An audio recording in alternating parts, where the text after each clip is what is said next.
Welcome to Vida Tennis, the podcast for those of us who eat, sleep, breathe tennis. Today, we welcome Andy Durham, founder of RacketStats, a smartphone tennis analytics app for parents, players, and coaches to the podcast.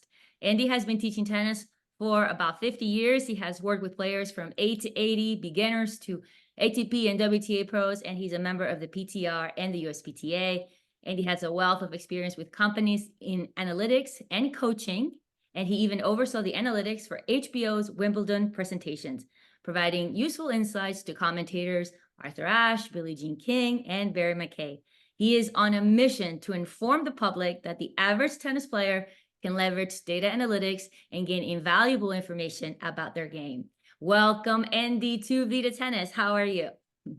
Thank you. It's a pleasure to be here. And isn't it wonderful that we can do this and be in different places? I know, right? Technology is great. And I love the use of technology in tennis, right? Because that's my world. But I want to also learn about you before we get into all the analytics and all the numbers and all the awesome stuff that you're doing. Walk us kind of through how you started coaching. How did you get started in the tennis industry? I took over from who was a high school coach. He wanted to take his family on a vacation. So he said, come on down the courts and see what we're doing so you'll know what you're doing. This is 1971. So I went down there, and of course, it was chaos. Coaching was not at the level it is now, but he taught me one thing that's important in coaching, and that is we need people to bring people into the sport. And sometimes it's not necessarily the best player or the most talented person. Sometimes it's the shop teacher at the high school, or it's the mom.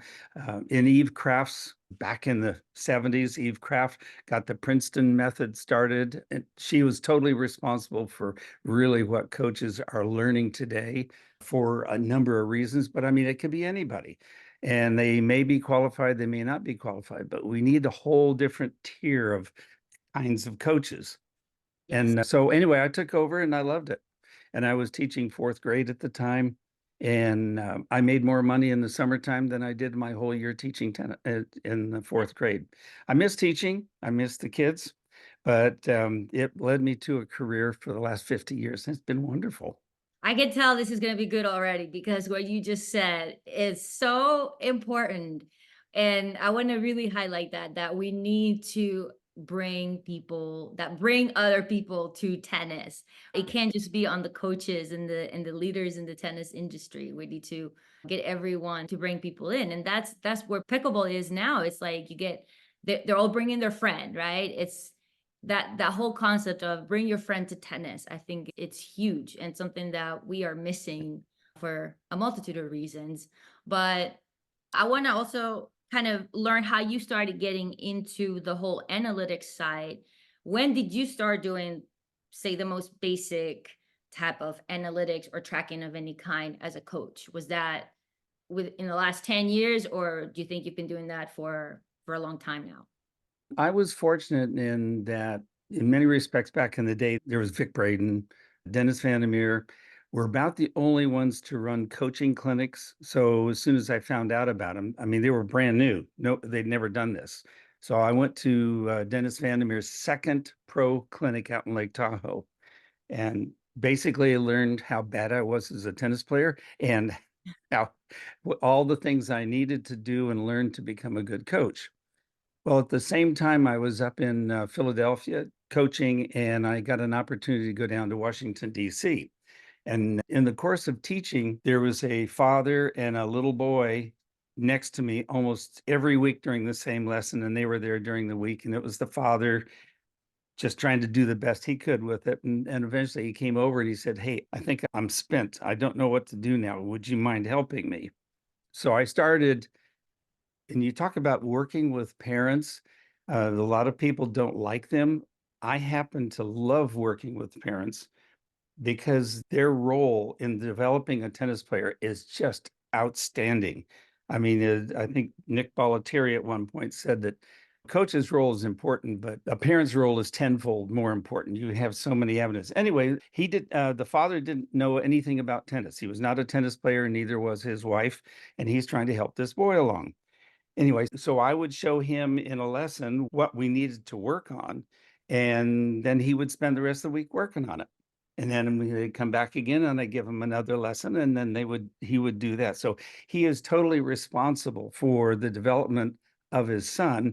And all I did was offer some advice. Now that went on for what, 8 years? And he got to be number 4 in the world. He played Junior Davis Cup, he played Wimbledon, he played all that stuff, went to Arkansas on a scholarship. So it Oh, just proved to me that you can work with parents and get started. And that's how I really got my start. and at that time, what kind of tracking or analytics were you doing? In the process of that, I remember I started in 72, and in 82, a fellow by the name of Bill Jacobson developed the first analytics laptop computer. Matter of fact, it's the actual laptop is in the Smithsonian. Hold on.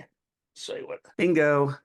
He's the father. Bill Jacobson is the father of what you might call electronic statistics and analytics. And this is the thing that did it. He sold a couple hundred of these.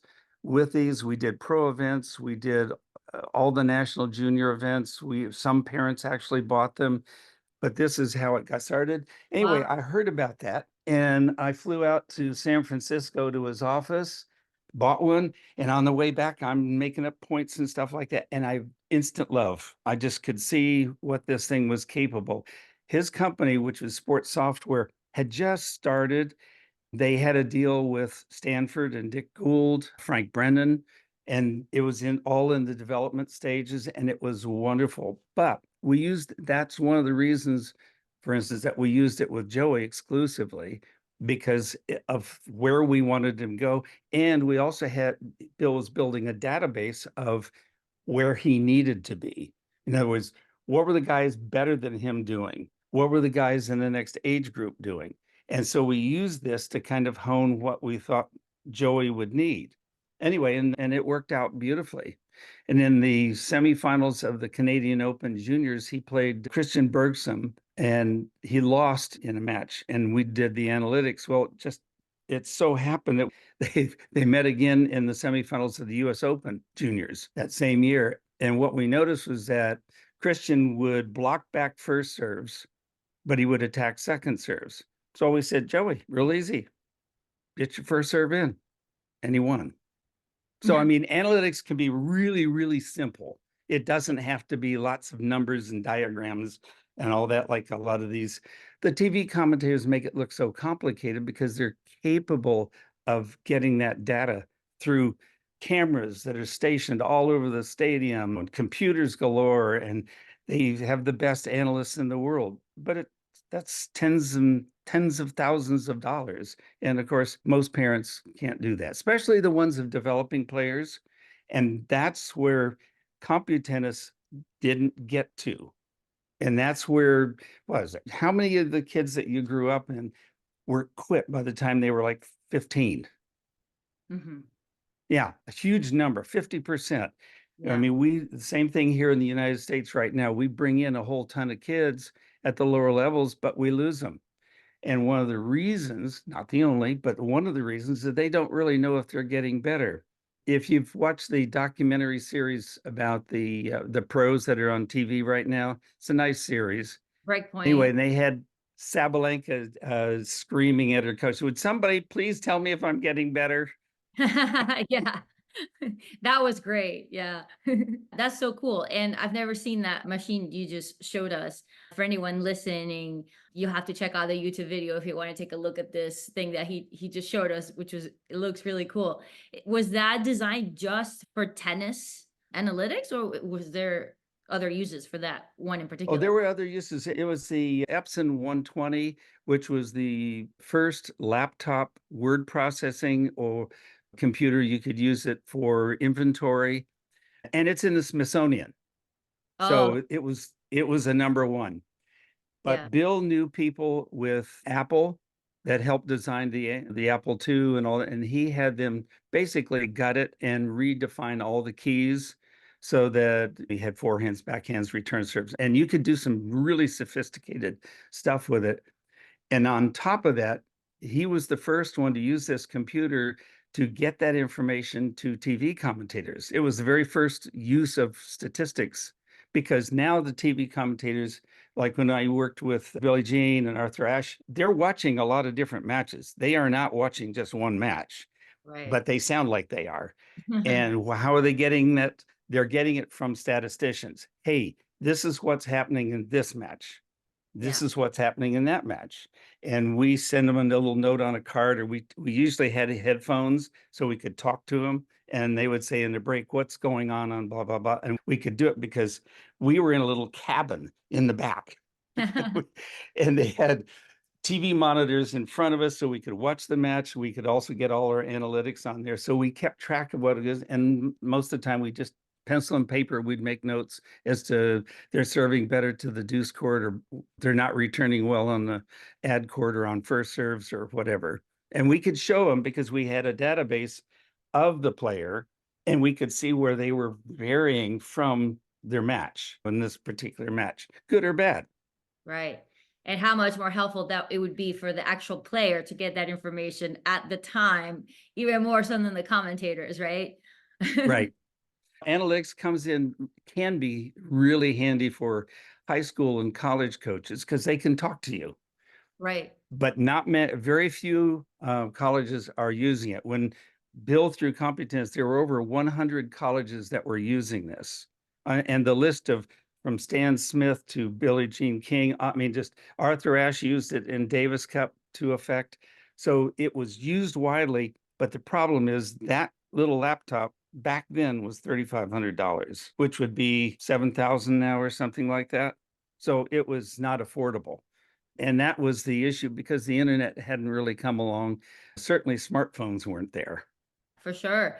I mean, I coached college. I don't think that long ago. I mean, I'm sure we had apps and I just wasn't familiar with them, but I had little sheets that I created myself for tracking matches. And I would have like the girls on the team go and track the matches of their teammates to kind of show them later on and paint a picture of what the match actually looked like. Because sometimes you're so wrapped up in emotions and other things going on that you don't have a clear vision of what actually happened in the match. So I think it's super, super useful. But how often do you think players are using it on the tour?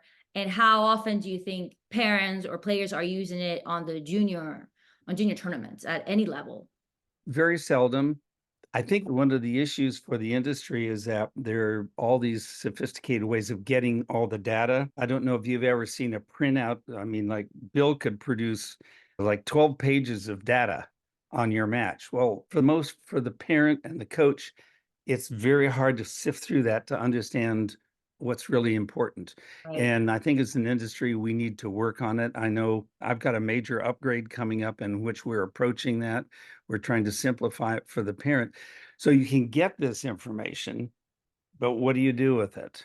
And how do you translate over to the player that's on the court? I think you have it right. If you have 6 matches in progress and you've got 6 volunteers or non-players, I think even at the high school level, most coaches have a problem with too many kids that want to play, and most of them are maybe not very good. Yeah. So all you got to do is train those kids on how to chart matches, and you assign them a court and say, hey, and as they do this match after match, then they will learn what's important, what's not important. Hey, Johnny's not doing this, or Sarah's not doing this, or they are doing this, whatever. And as a coach, you can actually keep track of, like you said, okay, we need to get into the net on this one, or we need to stay back, or you need to be more aggressive, or whatever. And you can find that out with most of the analytics programs out there as the match is going on. So at the bottom level, it's not being used much at all. We have one pro who's Bob Clark out of England, who's working with levels 300 and 400 kids, ladies particularly, and he's using it extensively. And he's just constantly amazed because people will come up to him and say, what are you doing? He says, well, I'm trying the match. Oh, why? Why? I mean, like, okay. And Right. parents are bamboozled. They don't want to be distracted or whatever, but actually it's very good for them as a pacifier because it gives them something positive to do. There's so many positives to it. And I saw it when I used it, even though it was super basic and archaic. It really gave us a lot of information and also kept all the players engaged in the match. So not just the player that was playing, but also the player that was charting the match. They knew what was going on. They were learning also from watching. And yeah, it was really good. And I think this is a great mission that you're on to get parents to do this. Well, By the way, you are so correct in what you said. That's something I was going to bring up later on. People who do the charting learn as much as anybody else on what's going on. yeah. And gradually parents begin to really understand. I had one parent come up to me and they had worked with their son and they were always, oh, he says, I'm so negative. And he said, I used to chew, yelling, why did you double fault, blah, blah. Anyway, when I started doing the analytics on him, I found out he was pretty good. So I apologized and I said, I'm sorry, but actually you're pretty good. That's funny. And how difficult is it for the parents to track? Let's say using RacketStats or any other, and we can talk about the different applications that are out there, but how like user friendly is it? Just kind of walk us through that a little bit. If I were to put it in basic terms, the more complicated you want your statistics to be, the more difficult it is to get them in. There's just too many, there's too little time between points. Yeah. For instance, like Ion Court, which is used at the collegiate level, and it does a great job of broadcasting what's going on. So if you were a coach, you'd have your players using Ion Court because they could send it to anybody and people can pick up on it and know where the match is. It gives the basics to score, and then it has some stats below it, so you can follow the match pretty easily. But in So general, this is the simple, an app. yeah, Ion Court, it's an app. It's a free app, and Okay. it's one of the ones that I'll mention later on. Okay. So just keeping that in mind, if you want something that's going to give you all sorts of information, it sometimes can be difficult. Some you put your phone up there and you have to use your finger to draw where the ball goes and stuff like that. And that can be very complicated. One, if you're a lady with fingernails, and two, if you got big thumbs and all that. Most of them now are converted over to either boxes or tabs or stuff that you can just tap. Makes it very easy. I think what you have to do with the availability of them out there, if you're interested in it, is to find one that gives you the information you want. How complicated do you want it? How simple do you want it? And some people want just simple stuff, and which is fine because as you did with your paper and pencil, simple's better than nothing. Yeah. And you still get a ton of information that you don't realize, even as a coach, and especially as a college coach, because you might have 6 matches going on. You don't have 6 pairs of eyes and your brain can't process everything that's going on in every court. So to have that information really, really is invaluable. The But other thing yeah, about analytics is that, okay, some produce 10 statistics, some produce 50. It doesn't matter because of all the stats that you get, there are generally only 3 or 4 that are important. They're not that many, particularly during a match, because you can't change a player during the match. right. In practice with your developmental plans and that sort of thing, you can do that, but not in a match.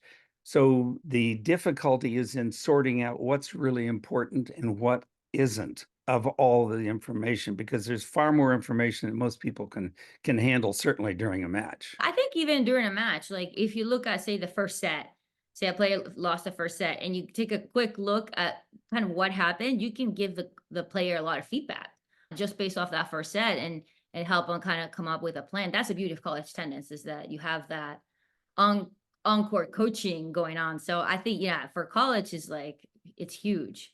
But what about in other sports? Like, do you see is tennis behind? Is tennis ahead? How often are players using it in other sports? We're the only sport that's beginning to catch up. We're decades behind. Anybody who's been in baseball, basketball, particularly track. I mean, track, what do to get most valuable statistics, what do you need? A stopwatch and a measuring stick. Right. And I'm not trying to oversimplify it, but that's the easiest one to track because if you're running, you want to decrease your time. If you're jumping, you want to jump higher. That's sort of thing, or jump farther. So Yeah. it's very simple to track. So those sorts of things have been around for decades. Tennis, it just hasn't caught on. You had the first fellow that actually did it with any effect was a guy by the name of Bruce S. Old. He was in college with Bitsy Grant, who nobody will remember at this point. But anyway, that was his college roommate. So what he used to do is chart using paper and pencil and the court diagram and stuff like that. Well, when in college tennis back then, between the second and the third set, if there was one, there was a break. So Bitsy Grant would come over and he'd show him the drawings about. Bitsy Grant was only 5'4", I think. And so he could be lobbed or passed pretty easily. So he went up to the net and like he got passed a lot. Well, Bruce would show him where he was getting passed. Well, this little short guy made it to quarterfinals of Wimbledon and the US Open and all that being his size. But that was where he got it started. But anyway, just to kind of show you what he did, he started charting for, what was it, 10 years? And paper and pencil and all this sort of thing. And he finally came up with writing books about singles and doubles. And these were the first applications of statistics, but not like you and I know them. This goes back to your college days. Ta-da! Oh, wow. Drawings. So he would draw points, sample points out as to how these top players won their points. And he did the same thing in doubles. So Yeah. he wrote, I believe it's 4 books on tennis, and they sold all right.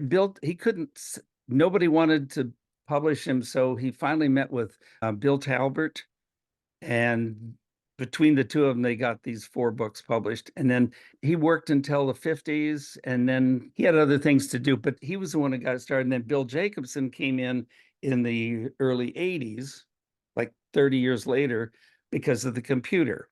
Now we're in the era of the smartphone. So for once and for all, parents, anybody with a smartphone has access to analytics. Yeah. That's kind of funny. That diagram gives me a headache just to look at that. It's like just so many lines to follow there. But I guess that if you have the brain for it, Yep. you can spend some time analyzing it. And then what about within tennis? Any stats out there that stick out in the men's game compared to the women's game, or any stats that you want to share with us? Bill Jacobson, they kind of folded, he retired from that in the mid 90s. In keeping track with all the stats, with all the current players, most coaches would say, oh, the game has totally changed. The only thing that has changed analytically is the percentage of time they go in the net. Yeah. That's it. First serve percentage is roughly the same. Everything else is roughly the same. I couldn't believe it because I started doing the pro matches off TV like everybody else and adding it to my database. I had a database of pros up until the mid 90s. I was anxious to compare, and it was amazing. Now, Warren Pretorius with Tennis Analytics is much more sophisticated, and he can break it down into many more parts than I can. Yeah. But from my standpoint, the stats that we used in the 90s are almost the same as they are now, and almost at all levels, which is shocking. And the points are a lot longer now, wouldn't you think? Or is that wrong? No, I suppose that's one thing. If you look below maybe the top 30 or 40, that may be true because there are players out there who can run. I mean, Nadal, for instance, is not what you would call an offensive player, but a defensive player, but he certainly can turn from defense to offense very quickly. But that's not his mainstay. He wants to wear you down and he can outrun anything you can hit. Now, at the bottom, that may be true, but I don't chart those matches, so I don't know. I just know up at the top, it hasn't changed an awful lot. Craig O'Shaughnessy really brought, I suppose, awareness to analytics in tennis and how you could use it at a top level, which is far more sophisticated than what most parents really need. They're more worried about at the developing stage, okay, what's my forehand look like? What's the result on the court? And then it's sort of up to people like you and coaches to say, well, okay, the kid's forehand is bad because he's weak, he doesn't move well, got wrong footwork, it's balances off. It could be 25 different things, including this one. So that's the coach's decision. Analytics can only point out what's actually happening. And can you think of any common misconceptions that are completely busted by analytics? Maybe misconceptions in the coaching world or even in the understanding of tennis by parents that you've worked with that are busted by analytics? First serve percentage falls generally right around 50, 55% as normal. The pros are a little bit higher, but they're more sophisticated. And so you have the parent saying, well, why are you missing your first serve? So if you tell a kid in the 16s, I don't want you to miss the first serve, they're going to get double bagelled. So Yeah. they can't do anything. So it's how effective. But no, I don't think an awful lot, because I think coaches are so much more educated now than they used to be. So the myths have pretty much disappeared. Vic Braden started that years ago with the myths that were out there and what was really true. Like you close your racket face over to get forehand, you roll your wrist over the forehand to get topspin and stuff. I mean, it's just there were Yeah. all sorts of silly things back then. But now it's pretty universal. I was thinking more in the terms of, yeah, like you were talking about the first serve percentage and things like that. That, when you look at the numbers, is like, oh, it's not really what I expected. And I think even though, yeah, coaches are a lot more educated now, I think, like you were saying, the analytics side is a little bit behind, and you might be familiar with it on a professional level, but I would think it's going to look completely different at the junior level, and especially the different level tournaments for juniors, right? It's going to look completely different. So yeah, I think the numbers definitely can tell a different story. Or what about like in adults in women's club? I don't know if Mhm. they ever track their matches. Yep. Yeah, it's some of the apps do singles and doubles, some don't. Ours doesn't. We haven't gotten into that point yet, but yeah, no, all sorts of things. Because with the CT 120, I did doubles as well. And Billie Jean used to use a lot of and there was pairings. Instead of looking at like, I want to play with my best friend, I want to play, if I'm really strong on the forehand, I really need to play with somebody who returns well on the ad court. And that's the way she used it. And she based a lot of it on singles matches. So she could pair the stronger sides and stuff like that. So, I mean, there's a lot of clever coaches out there who can use basic analytics to do all sorts of interesting things. For instance, one of the things when you were coaching in college, can you think of what was one of the main themes of your coaching to get the kids better? Was there something that you tried to emphasize, but they wouldn't do? Oh yeah, of course. But one of the main things actually, because the last time I coached college was at a junior college, so I was working with a lot of freshmen. So they did not know how to play doubles.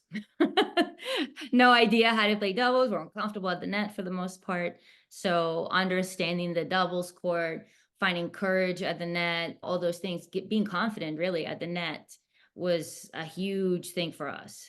And yeah, that's where using the numbers really, really helped.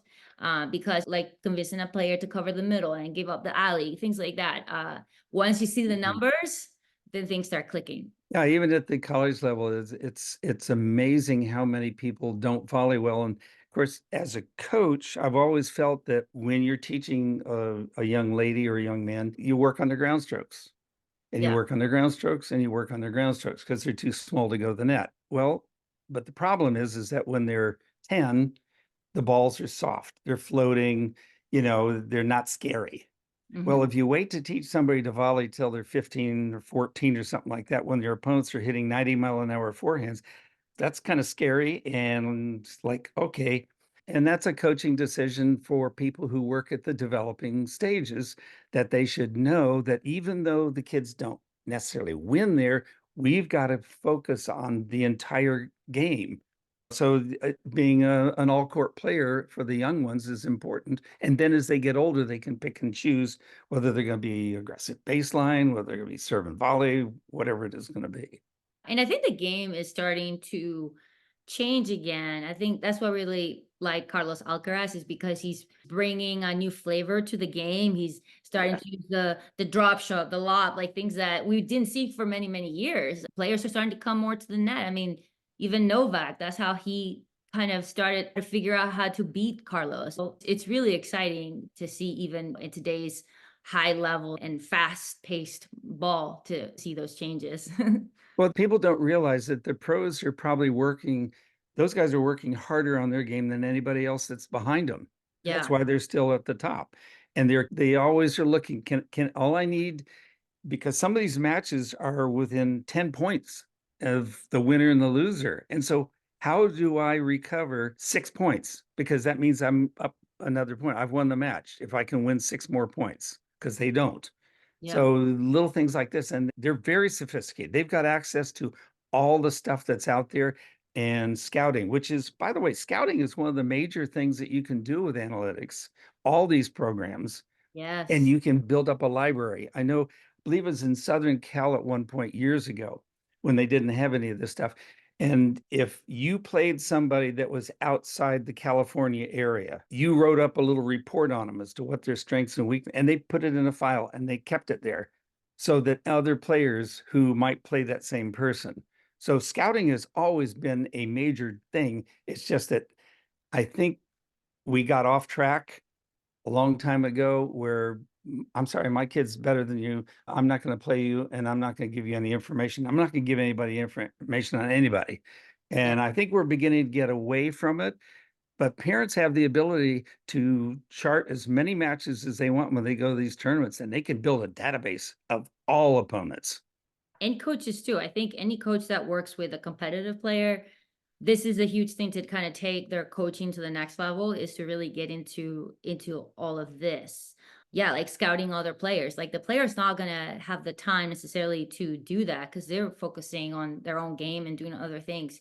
So as a coach, to be able to provide a report and yes, talk to the player and tell them what's going on, but take that off their plate, I think it's a huge advantage. And you see in every sport, like even on these shows on Netflix about the quarterbacks, like all the information that they get, and Yeah, people don't realize all the things that are going on behind the scenes. right. And it's always a lot more in depth. But getting back to your comment, of all the coaches that you know, what percentage of them are able to take time off to go to tournaments with their players? But not a lot, unless they're a private coach, for sure. Yeah. Yeah. Hmm. And there's the problem for, quote, developing players. They're not good enough yet Yeah. to actually have a coach come there. So who's there? Mom and dad, Hmm. or somebody is taking them there. And that's the area I think that we have to reach as an industry is, I don't have time to go follow 10 kids to 5 different tournaments and see them. And if I am, got two, and I'm watching players, or I'm trying to get another player, all those responsibilities that you've always had, you can't really focus unless you're really one-on-one. Hmm. So all those years, those 4 or 5 years that are so important to the development of kids, comes down to the analytics is going to be gathered by their parents or friends. And what about the price for using these apps? Is that, I don't know, like a limitation you think, or like what's the cost per se for using an application for tracking and analytics? Well, there are 3 different levels where a parent can get information, or a player.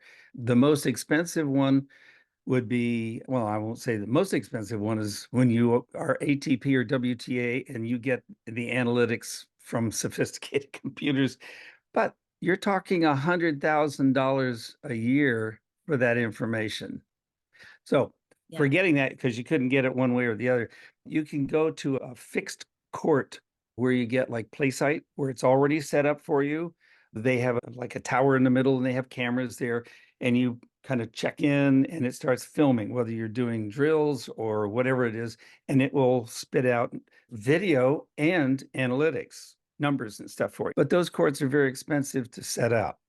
There's a company called Wingfield now that is now doing kind of the same thing, where they can video you and analyze your match while you're practicing. But again, there's only a handful of them around, and they're very expensive. So that's one way you can look at it. Like the site down in Orlando has a lot of play sites set up. Yeah. So you can go there, and I don't know what the fees are, but you pay for the match. Now, if you drop down to things like Swing Vision, those aren't that expensive. They're a little bit more affordable for everybody, and your annual, and what they rely on, the middle ones, which I call the mobile analytics, is for you to put a camera or a phone on the back fence, and you can have the whole thing videoed. You send it off to them. They will send you the video in a shortened form, so you don't have to waste time. You can get through the points faster, and they'll also give you analytics. The only downside to any of those, by the way, Warren Pretorius's tennis analytics works that way. There's a company called Spin Insight out of India that does that for like Wake Forest University and all that, where you can send your videos. The only downside is some of the junior tournaments, and particularly the lower level, it's had to say, of the ITF tournaments, they don't allow you to have a camera or use a phone or do any sort of computer stuff. Because why? Betting. All the betting has invaded the industry. And so a lot of the decisions now are being made by those kind of people. So it's too bad. But anyway, that's the downside of you as a parent putting your phone on the back. You're not allowed to. So then you come down to the ones that are really affordable. I mean, we're talking free to $50, $60 a year. Some are a bit more expensive, the more sophisticated ones, but it's not that much. I mean, it's one tennis lesson or two tennis lessons, Yeah. and you get it on your phone. Anybody can do it. You can hand it over, husband, wife, other kids, and those are the ones that really are going to, I think, really get the developing players help. Those dozen apps, you can get them on Android, you can get them on Apple, iOS. Thank you for walking us through that. I didn't realize that you weren't able to videotape matches. Is that for all junior matches? No, just some. You have to check with them. Now, the big tournaments like the Orange Bowl, they video it for you. So you can, yeah, and then you buy the video. I think it's $65 or something like that, where you Yeah. can buy the video and then you can have it sent off. Okay. So I tell you, I've got a little story to pass on there. And this is about particularly RacketStats, but it's symbolic of what you can get off of it. I had a fellow that his daughter was in the Orange Bowl, and I met them over at the Eddie Herr. And I explained what RacketStats was all about. And he said, well, okay, yeah, but we're in the middle of tournaments.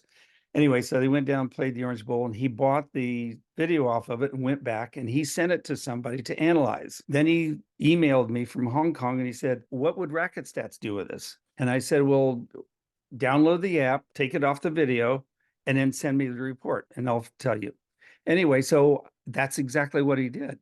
So I looked through all the stats and I gave him some opinions on certain things. He said, I paid a couple $100 just to get that. So you can do it off of sophisticated analytics is one thing, but you can get it off of these apps that are available today. That's awesome.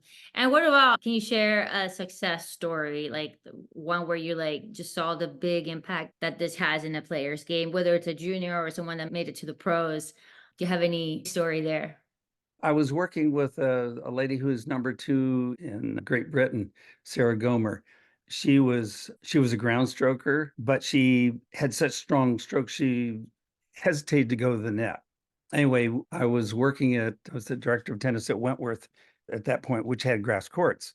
So before Wimbledon, we worked out on a lot of things. And we noticed that in her first round opponent was one of the Maleva sisters, and who was a ground stroker. Didn't go to the net, just was a ground stroker. And we thought, well, if you stay back against her, are you better than she is? And the answer is no.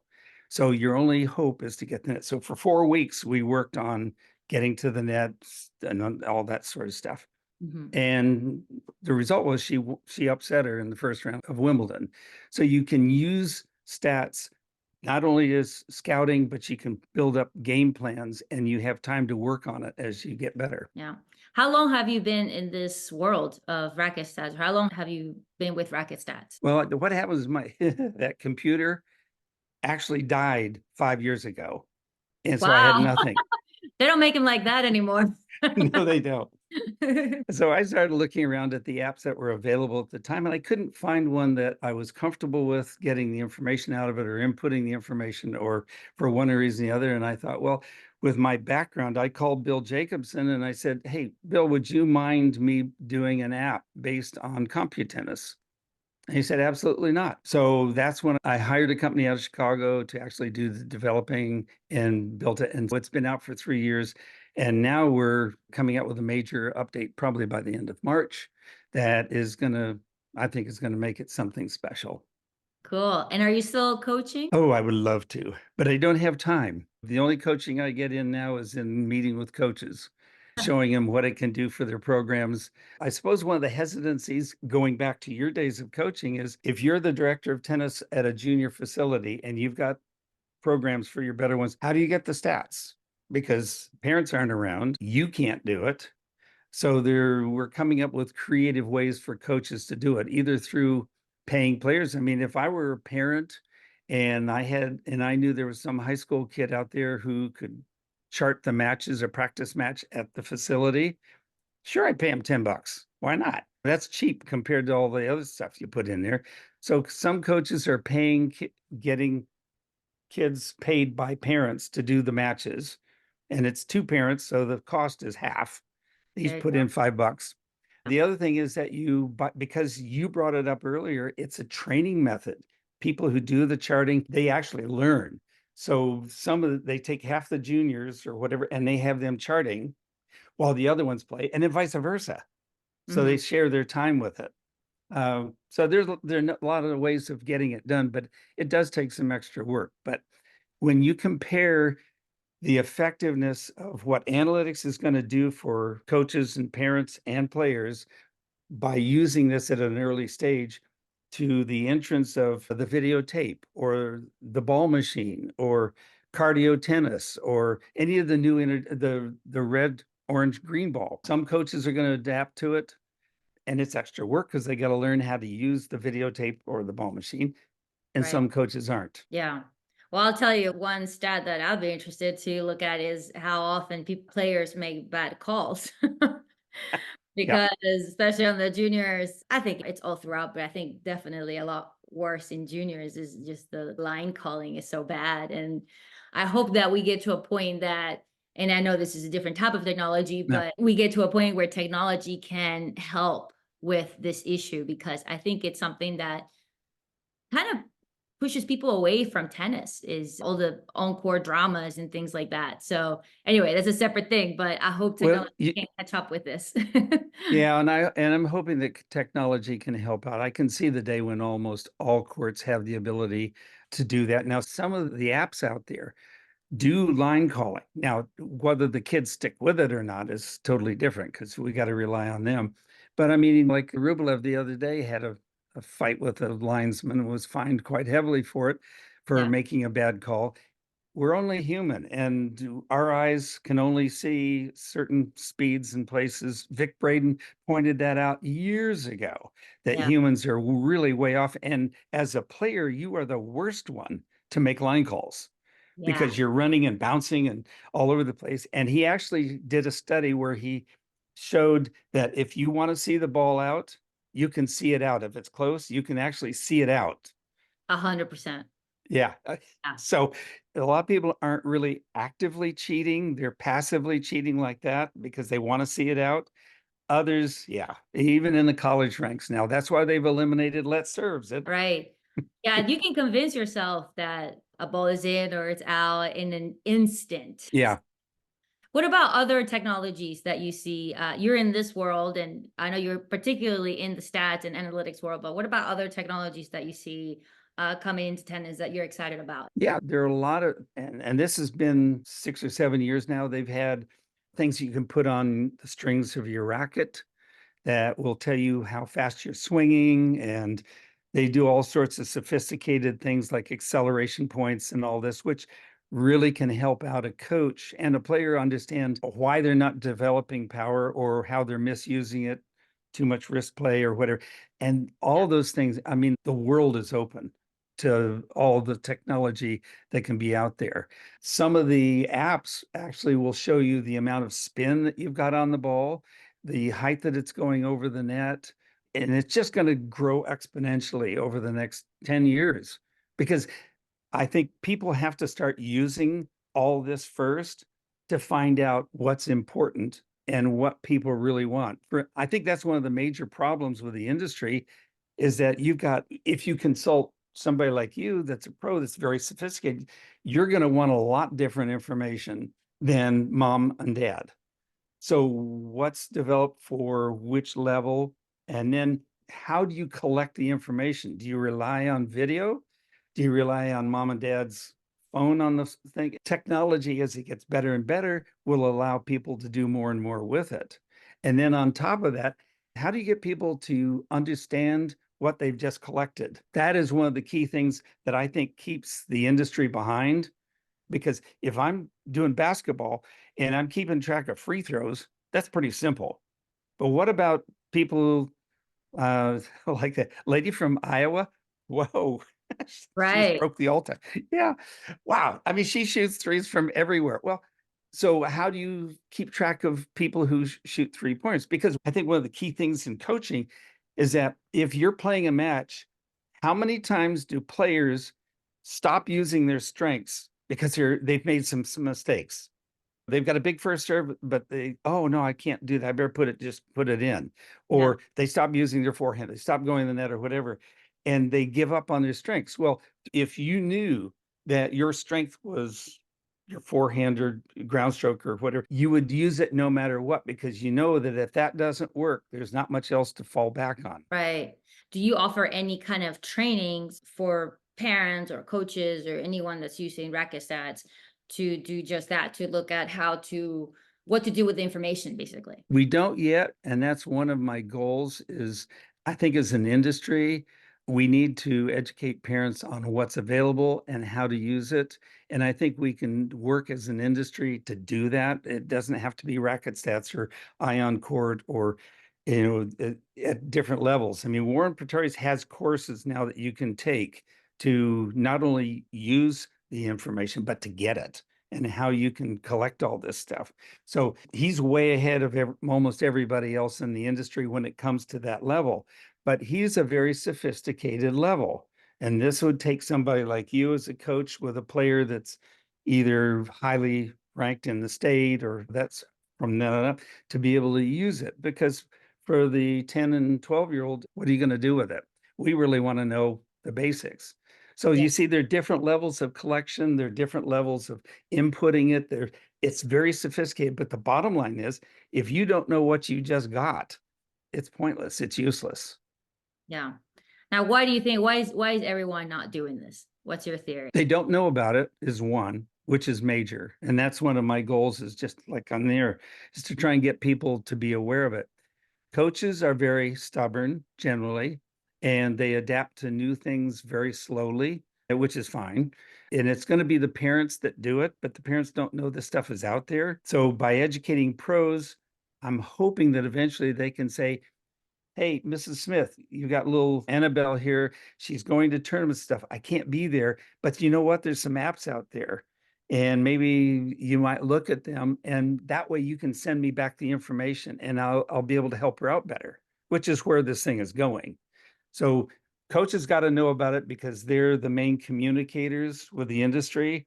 The industry should be offering like the USPTA, the PTR, the PTM programs should be offering basic courses in what analytics is and what we've gone through right now. There are 3 different levels.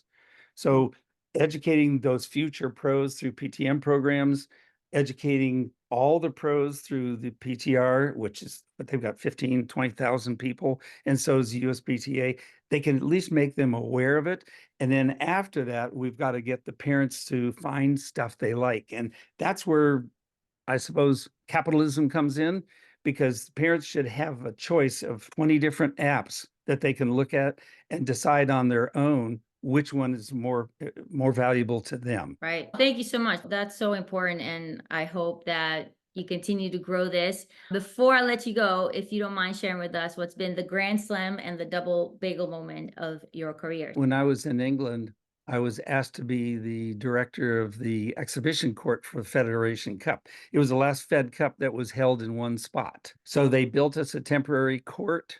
And on that court, we did fast serve contests, keeping the ball in play against a bunch of rebound nets, obstacle courses. We did all sorts of stuff. And we came up with it. And then we got people to come in and help us run them. That was the highlight. We had some 11,000 people come through that exhibition court. Sue Mappin and her team, Orient, got the whole thing involved. Princess Di was the sponsor, the royals that was behind it. Oh. It was a marvelous. This is in Nottingham in England, and it was just a marvelous event. Wow. So they had an official, Sue had arranged for special rows to be cultivated called the Fed Cup Rose. It was neat. I suppose what every pro goes through, you work at a facility where every pro does their own thing, and it's very difficult to control lessons or the backstabbing that kind of goes on there. When I was, again, going back to England, I was hired to open up this facility down in Chiswick. And because I was running courses for tennis pros, because well, I won't go into the LTA was the only one who could certify coaches. So I brought in an alternative method based on what I'd done with the PTR through Dennis Vandermeer. So as I said before, the best tennis coaches in the world may not be the ones who are most talented. We need people bringing people in. Well, a lot of times their talented coaches are working with a higher level, but not down at the bottom. Anyway, so we ran courses for anybody who wanted to be a tennis pro, and they would teach at their local court or whatever that left it to their devices. So we ran courses on that.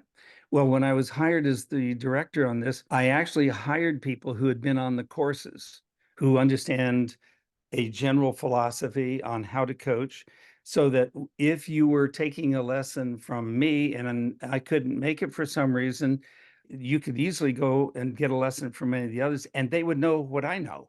So we could interchange lessons. Yeah. The other thing is because you were talking with Laura down at the USTA Flora about women in coaching. I have never been someplace where I did not have several lady coaches. And people ask me, well, how did you work them into? Because we know this is pretty demanding job because you're working evenings and weekends and stuff. Well, one was married and one wasn't. Now, the lady who wasn't is willing to coach anytime, and she was booked. I have never seen, I think you brought it up with Laura. Lady coaches appeal to a whole different group of people. And there are men that'll take lessons from lady that will not take a lesson from a guy. And there are ladies in the same thing. And Bob, they don't have to be just teaching little kids. So Mhm. they appeal to a little bit of everybody, and they bring in their own business. Yeah. So the one that was married, yeah, we just had to restrict her teaching, and she was in control of it. I can do because of blah blah blah, and so we worked around that. And I think that's what you've got to do, because you're not going to stop ladies from getting married and having families and all that. That's not the point. The point Right. is you can be an active teaching professional and have a marriage and a family or whatever. Exactly. And we need to figure out how to make it easier to sustain that type of diversity in the industry, right? So that we can keep women in the coaching world, whether they have Yeah. a family or not. So, well, thank you so much, Andy. How can people find you if they want to reach out to you, if they have questions about racket stats or anything that you talked about today? I encourage anybody who's interested, give me a call. You can reach me on an email of info@racketstats.com. And you can always get in touch with me that way. And I encourage anybody who's using an analytics thing, if they've got questions that they don't understand the app. I know enough about the other apps because I've researched them, that hopefully I can help them, because I know a lot of times you can't get in touch with people who've got the apps. There's no contact person, because we're all kind of doing this on a budget. So we Yeah. don't have a staff that can answer phones and all that sort of thing. So if you have any trouble with analytics, let me know. All right, great. Thank you so much. And best of luck with growing racket sets. We hope to see all the parents using it. Well, good. And I'm thankful that you've let me on here. Enjoyed this.